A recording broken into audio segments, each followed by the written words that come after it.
Coucou à tous. Merci d'être reconnectés avec moi ce soir. C'est la guêpe. Toujours un plaisir d'être avec vous et toujours un plaisir de partager mes directs et mes bâillements. Qu'est-ce qui se passe en ce moment et à cet instant T au niveau de la Côte d'Ivoire? Alassane Ouattara a la main, pour ne pas dire les mains, pris dans le sac. Hier, j'ai eu à faire un direct où j'ai eu à parler un tout petit peu de cette histoire de Ouattara qui a décidé, voilà, de vouloir, comme on le dit, de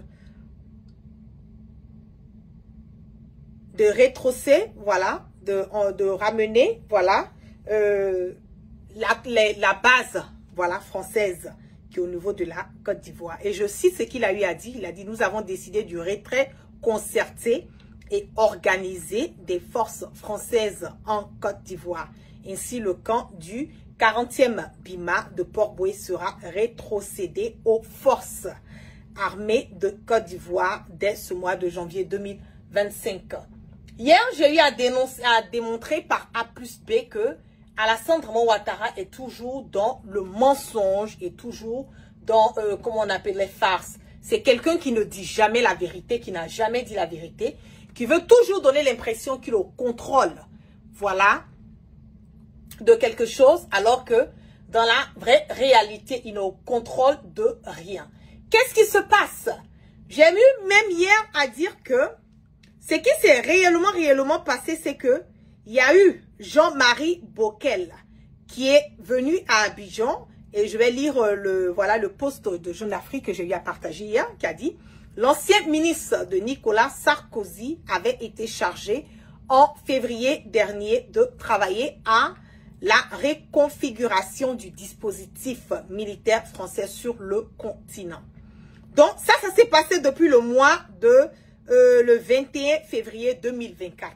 Mais comme Alassane Ouattara sait que la pression est sur lui, que la France, quelque part, est en train de se chercher dans cette histoire, qu'est-ce qui s'est réellement passé? Ouattara l'a même mis comment les méprises dans le sac, et un marmailleur, un sanguinaire, un dictateur, un bandit voyeur, voilà, de grand chemin, qui ne fait que raconter sa vie de merde et de bordel aux Ivoiriens, donner l'impression qu'il a le contrôle de quelque chose.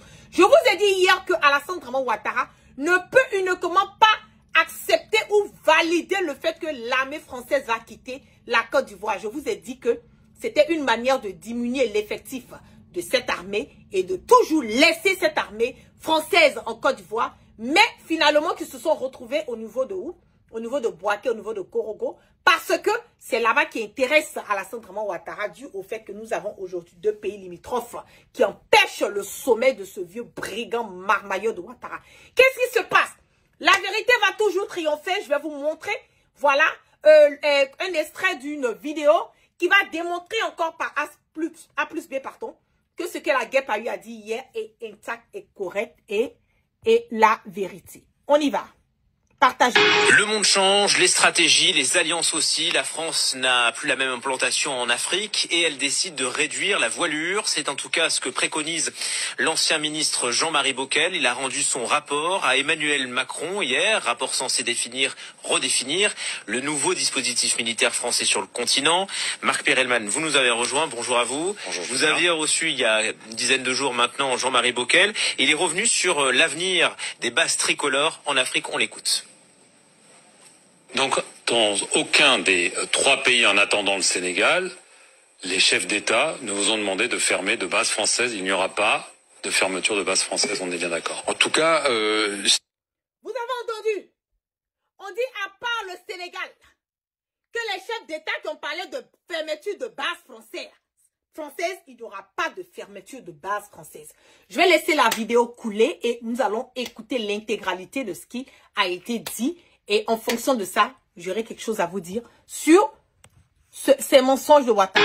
Le monde change, les stratégies, les alliances aussi. La France n'a plus la même implantation en Afrique et elle décide de réduire la voilure. C'est en tout cas ce que préconise l'ancien ministre Jean-Marie Bockel. Il a rendu son rapport à Emmanuel Macron hier, rapport censé redéfinir le nouveau dispositif militaire français sur le continent. Marc Perelman, vous nous avez rejoint. Bonjour à vous. Bonjour, vous aviez reçu il y a une dizaine de jours maintenant Jean-Marie Bockel. Il est revenu sur l'avenir des bases tricolores en Afrique. On l'écoute. Donc, dans aucun des 3 pays en attendant le Sénégal, les chefs d'État nous vous ont demandé de fermer de bases françaises. Il n'y aura pas de fermeture de bases françaises, on est bien d'accord. En tout cas, c'est l'état d'esprit de nos partenaires et plusieurs d'entre eux nous ont dit on a bien compris le message. Ce qui compte, ce n'est pas demain le nombre de soldats que constitueront, qui seront dans ce dispositif socle. Il y aura les personnels nécessaires pour que ça fonctionne. Ce qui compte pour nous, disent-ils, c'est la qualité du partenariat que nous allons bâtir ensemble pour le monde qui vient. Voilà pour cet extrait. Il reste au-delà de Djibouti 4 bases militaires françaises, donc Côte d'Ivoire, Gabon, Tchad et Sénégal. Si on comprend bien, ces bases ne devraient pas fermer, mais le nombre de soldats vraiment diminuer. Absolument. Donc c'est vrai que Djibouti, où il y a 1500 soldats, est exclu du périmètre de la mission qui a été confiée par Emmanuel Macron à Jean-Marie Bockel, qui avait été secrétaire d'État à la coopération et qui avait fameusement affirmé que la fin de la France-Afrique devait arriver, ce qui lui avait coûté son poste à l'époque. Mais revenons à la discussion qu'il est en train de mener. C'est en effet une volonté, dit-il, exprimée par les chefs d'État qu'il a pu rencontrer, à savoir Côte d'Ivoire, Gabon et Tchad, que les bases françaises ne ferment pas, mais que le format change. Ce sera des bases souvent mixtes, où il y aura l'armée du pays, en tout cas des soldats ivoiriens, tchadiens et gabonais, juste à côté de militaires français. Mais en effet, les chiffres, alors il n'y a pas de chiffres qui ont été publiés parce que le rapport de Jean-Marie Bockel est classifié et il n'y a pas officiellement de chiffres sur la table. Mais on sait quand même que normalement, si les choses se déroulent comme prévu, et c'est encore en négociation, on devrait passer de 350 hommes à Dakar, à Abidjan, et à Libreville à environ une centaine d'hommes, donc une réduction quand même de 350 à 100. Quant au Tchad, où il y a 1000 soldats français sur 3 bases, N'Djamena, Faye-Largeau au nord et Abéché à l'est, on devrait passer de 1000 soldats à 300. Donc là aussi, un tiers. Et possiblement au Tchad, la discussion porte aussi sur le fait que les Français puissent rester présents dans 3 bases. On sait que le Tchad, c'est un petit peu différent. Il y a des pays, notamment le Soudan, à l'est, où il y a vraiment des troubles. Et c'est pour ça que la France souhaite évidemment pouvoir rester présente, notamment dans la base d'Abéché, à l'est du Tchad. Donc voilà où on en est. Il y a des discussions. Il faut rappeler tout de même le contexte. La France expulsée du Sahel, Mali, Burkina Faso, Niger, dans l'ordre chronologique, la force Barkhane s'est terminée, donc il y a déjà beaucoup de troupes qui sont rentrées. Ce mouvement se poursuit dans ces pays où la France peut donc rester. Évidemment, en temps de vache maigre budgétaire, j'allais dire, ça tombe bien qu'on réduise la voilure depuis Paris, parce que c'est une volonté exprimée évidemment par les pays africains avec laquelle la France tient à maintenir ses liens, mais c'est aussi une volonté imposée par les restrictions budgétaires qu'on traverse en France. Est-ce que les choses sont claires sur le Sénégal? Pendant la campagne, Ousmane Sonko avait dit on préfère fermer les bases françaises à Dakar. Il y a encore un point d'interrogation. Il y a un point d'interrogation absolument sur Dakar. Ce que je vous dis vaut surtout pour les 3 autres pays. À Dakar, il y a un point d'interrogation illustré par le fait que Jean-Marie Bockel ne s'y est toujours pas rendu. Alors, on a argué de la campagne électorale, les élections viennent de se tenir le 17 novembre, mais il faut se rappeler des déclarations d'Ousmane Sonko le 17 mai. Je réitère la volonté du Sénégal de disposer de lui-même, laquelle volonté est incompatible avec la présence durable de bases militaires étrangères au Sénégal. Alors, du côté français, notamment de Jean-Marie Bockel, on s'accroche au fait qu'il ait dit la présence durable. Ça veut dire que peut-être la présence peut être encore temporaire. C'est vrai que ces bases n'ont pas vocation à rester ad vitam aeternam. et Jean-Marie Bockel de rappeler qu'un mois après ces déclarations d'Ousmane Sonko, le président sénégalais Bassirou Diomaye Faye était reçu par Emmanuel Macron à l'Élysée, réunion à laquelle avait assisté Jean-Marie Bockel, qui raconte qu'Emmanuel Macron a directement demandé au président sénégalais: est-ce que vous voulez qu'on ferme la base française militaire à Dakar? Ce à quoi le président sénégalais lui a rétorqué: laissez-nous réfléchir à la question. Donc évidemment la question n'est pas totalement tranchée. Depuis, le PASTEF, le parti d'Ousmane Sonko et de Bassirou Diomaye Faye, a triomphé aux législatives. On attend donc de savoir quelle sera la décision de Dakar.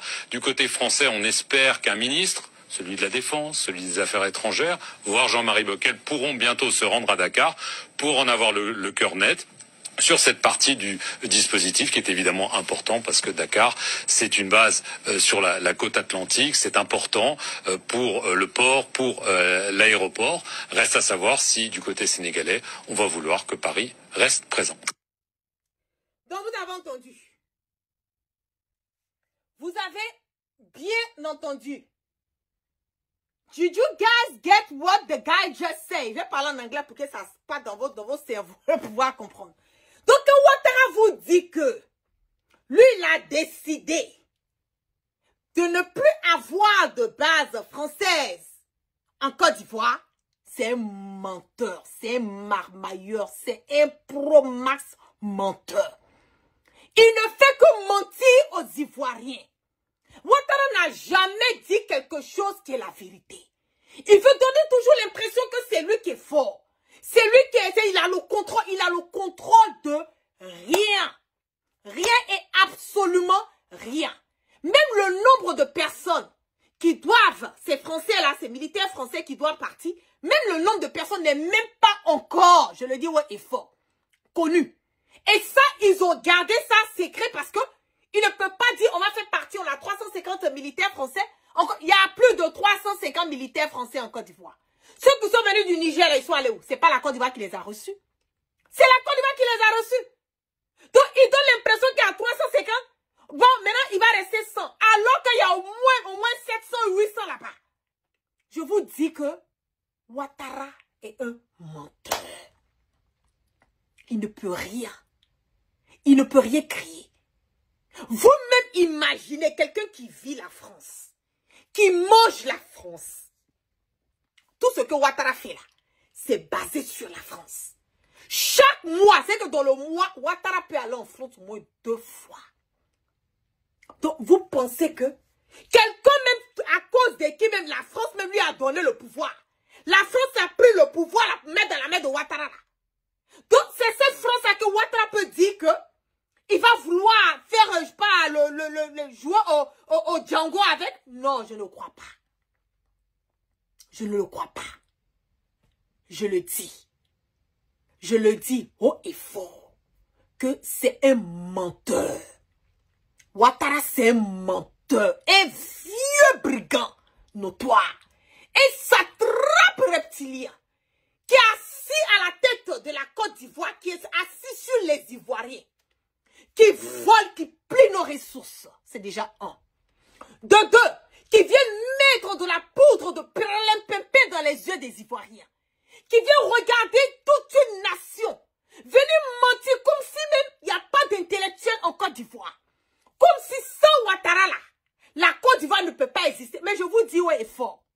La Côte d'Ivoire existait avant Ouattara. La Côte d'Ivoire va exister après Alassane Ouattara. Il n'est pas l'alpha, il n'est pas l'oméga. Il est un ancien spermatozoïde et un futur cadavre comme vous et moi.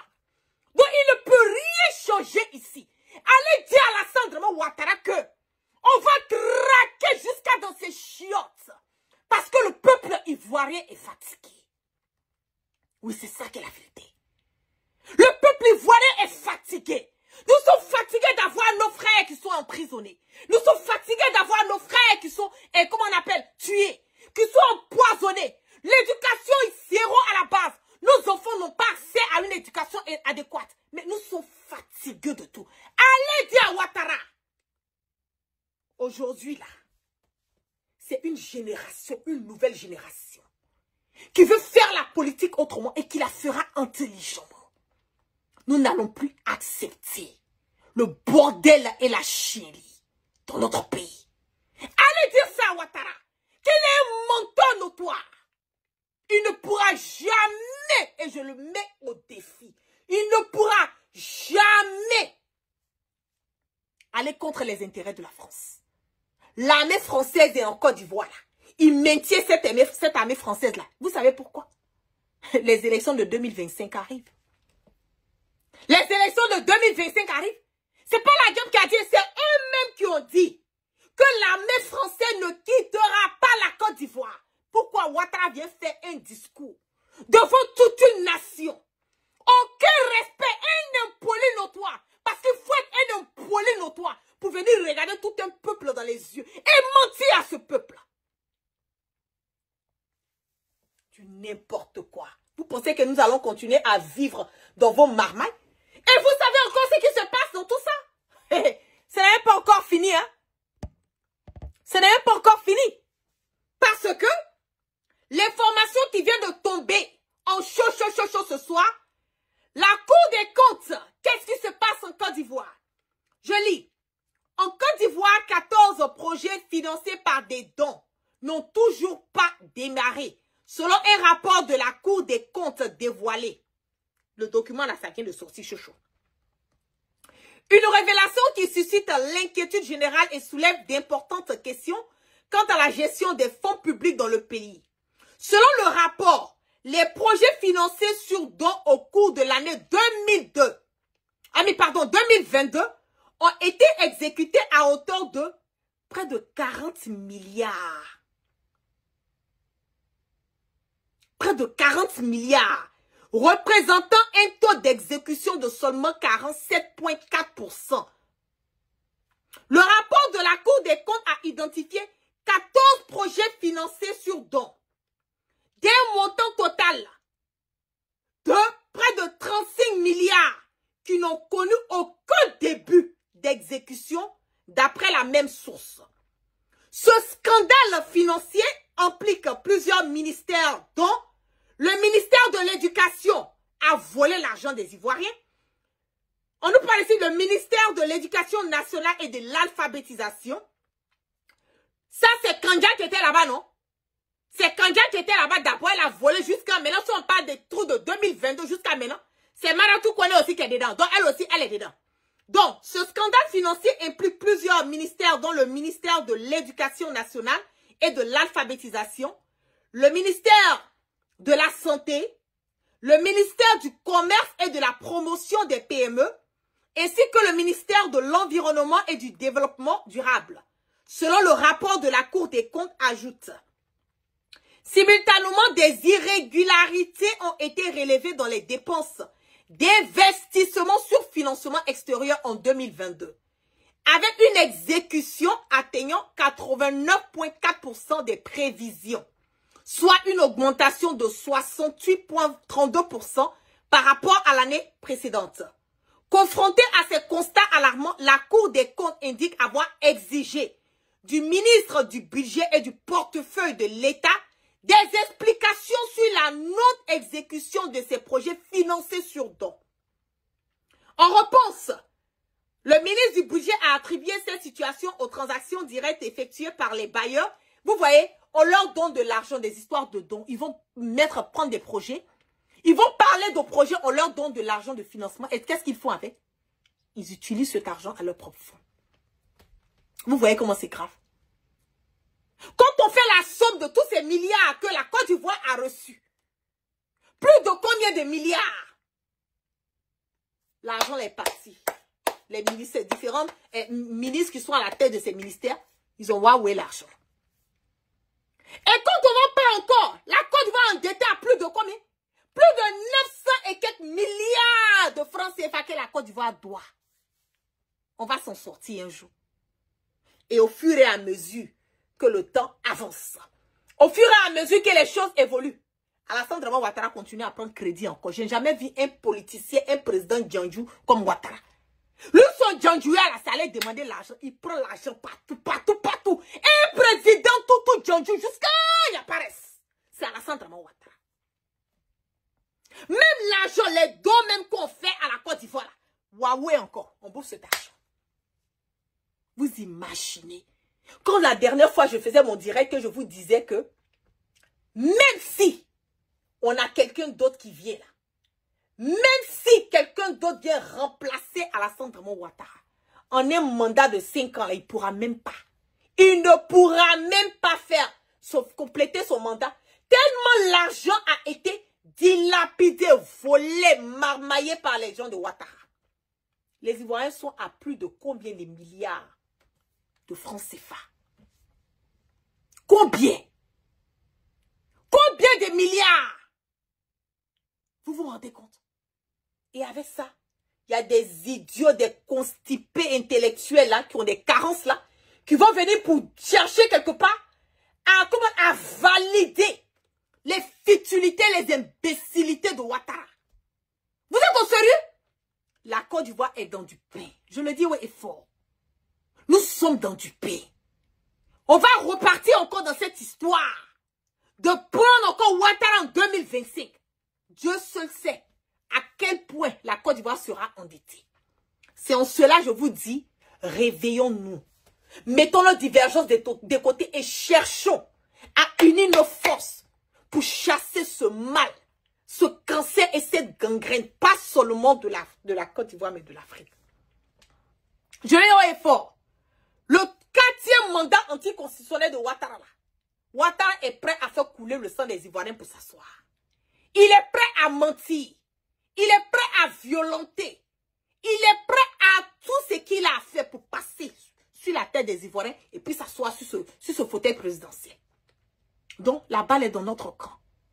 La balle est dans notre camp. Je vous dis tout le temps, hein, tu ne fais pas la politique va te faire. Aujourd'hui, là, c'est pas une histoire de, voilà, je préfère tel leader. Non. Hey, oui, mais on va choisir des leaders, des personnes qui sont là pour l'intérêt de la Côte d'Ivoire. 30 000 milliards.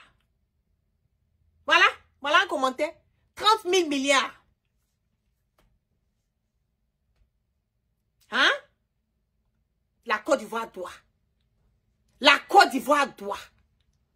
On va s'en sortir un jour.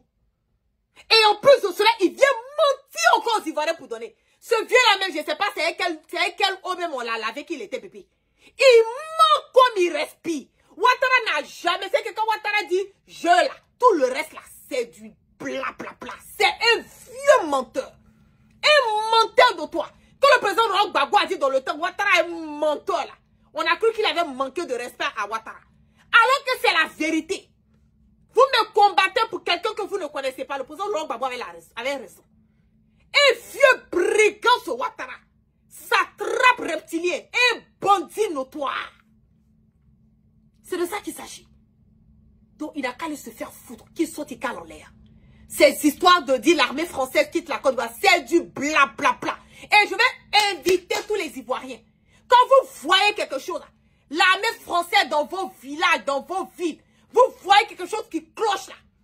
Enregistrez, on va partager ça sur les réseaux sociaux. C'est de ça qu'il s'agit. Il dit qu'il les a emmenés, non? Qu'ils vont partir. Normalement, on ne doit plus voir l'armée française en Côte d'Ivoire. Comme c'est un marbailleur, menteur sanguinaire de notoire là, en train de raconter sa vie de merde et de bordel. Pour ceux qui viennent de me suivre, je vais vous faire regarder rapidement ce qui a été dit concernant ces militaires au niveau. Le monde change, les stratégies, les alliances aussi. La France n'a plus la même implantation en Afrique et elle décide de réduire la voilure. C'est en tout cas ce que préconise l'ancien ministre Jean-Marie Bockel. Il a rendu son rapport à Emmanuel Macron hier, rapport censé redéfinir le nouveau dispositif militaire français sur le continent. Marc Perelman, vous nous avez rejoint. Bonjour à vous. Bonjour, vous aviez reçu il y a une dizaine de jours maintenant Jean-Marie Bockel. Il est revenu sur l'avenir des bases tricolores en Afrique. On l'écoute. Donc, dans aucun des 3 pays en attendant le Sénégal, les chefs d'État nous ont demandé de fermer de bases françaises. Il n'y aura pas de fermeture de bases françaises, on est bien d'accord. En tout cas, c'est l'état d'esprit de nos partenaires et plusieurs d'entre eux nous ont dit on a bien compris le message. Ce qui compte, ce n'est pas demain le nombre de soldats que constitueront, qui seront dans ce dispositif socle. Il y aura les personnels nécessaires pour que ça fonctionne. Ce qui compte pour nous, disent-ils, c'est la qualité du partenariat que nous allons bâtir ensemble pour le monde qui vient. Voilà pour cet extrait. Il reste au-delà de Djibouti 4 bases militaires françaises, donc Côte d'Ivoire, Gabon, Tchad et Sénégal. Si on comprend bien, ces bases ne devraient pas fermer, mais le nombre de soldats vraiment diminuer. Absolument. Donc c'est vrai que Djibouti, où il y a 1500 soldats, est exclu du périmètre de la mission qui a été confiée par Emmanuel Macron à Jean-Marie Bockel, qui avait été secrétaire d'État à la coopération et qui avait fameusement affirmé que la fin de la France-Afrique devait arriver, ce qui lui avait coûté son poste à l'époque. Mais revenons à la discussion qu'il est en train de mener.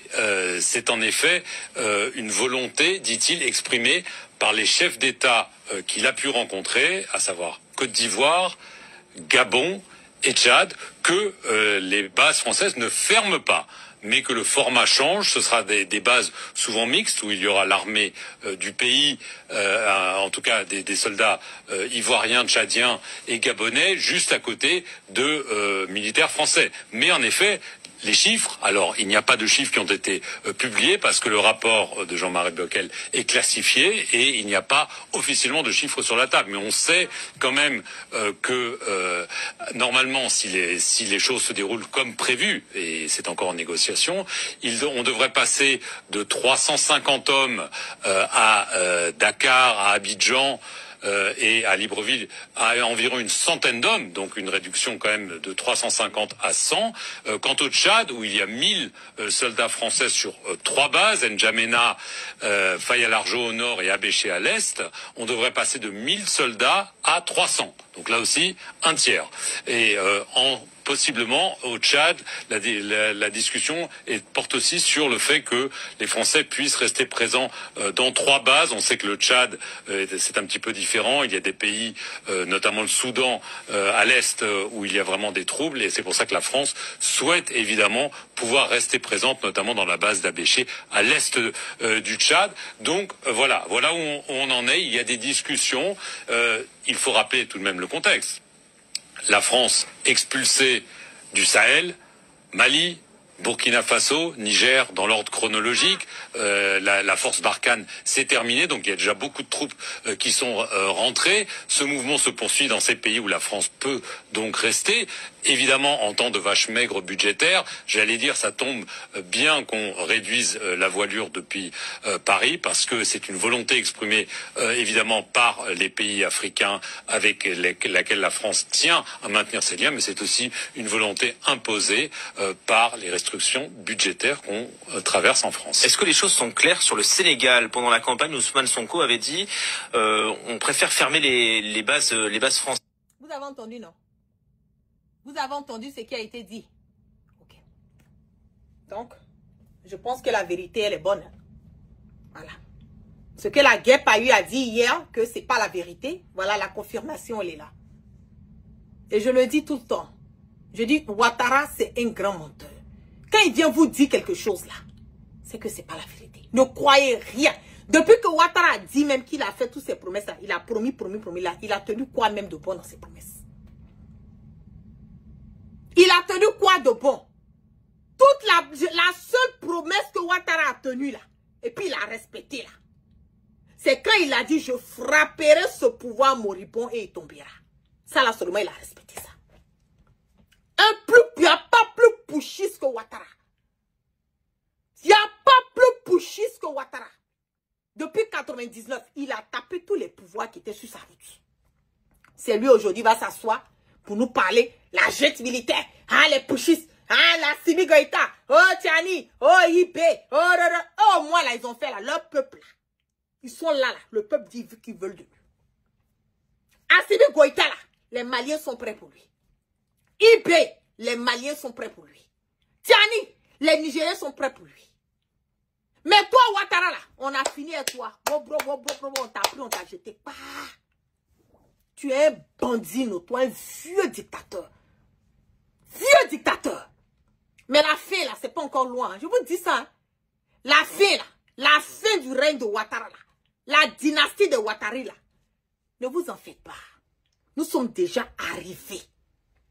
Nous sommes déjà arrivés. C'est les derniers, comme les micmacs, les derniers, comment on appelle, cartouches, les derniers points. Sinon, Ouattara lui-même, il sait que c'est fini pour lui. C'est fini pour lui. Lui-même, il sait ça. Vous voyez le mensonge? Tu viens raconter ta vie de merde et de bordel aux Ivoiriens. La France vient, puis ils font sortir le dossier. On dit, papa a fait des bases militaires, papa quelque part. Vous voyez la honte de ça. Comme c'est quelqu'un qui est, je sais pas s'il est né avant la honte, il connaît pas la honte. Donc on est là, la France, elle fait les cassements de papas sur lui. Tout ça là même, il voit. Mais il insiste, il persiste dans sa bêtise. Donc c'est à vous les Ivoiriens de prendre votre responsabilité et de faire ce qui vous arrange pour que Ouattara puisse partir. C'est de ça qu'il s'agit. Ok? Donc, merci à toutes les personnes qui sont restées connectées avec moi ce soir. Que la grâce de Allah subhanahu wa ta'ala soit sur tout temps.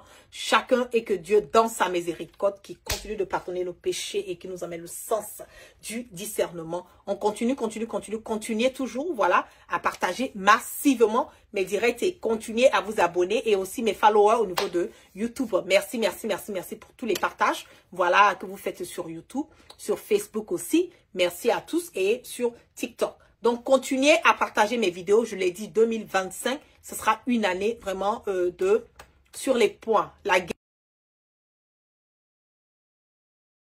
guêpe sera au four et au moulin, 24 heures sur 24, 7 jours sur 7, pour venir vous donner les informations concernant l'Afrique et surtout concernant la Côte d'Ivoire. J'ai décidé d'être la voix des sans-voix et je vais continuer par la grâce de Allah, subhanahu wa ta'ala, et par votre grâce et vous qui partagez massivement. Tout ce que vous avez à faire, c'est de partager pour que l'information puisse quelque part, continuer à véhiculer sans crainte et surtout sans peur. Donc, vous passez une excellente soirée et puis à très bientôt. Peace out. Veuillez tout simplement vous abonner et activer la cloche de notification pour ne rien rater. Retrouvez KDV Africa sur YouTube, Facebook, TikTok.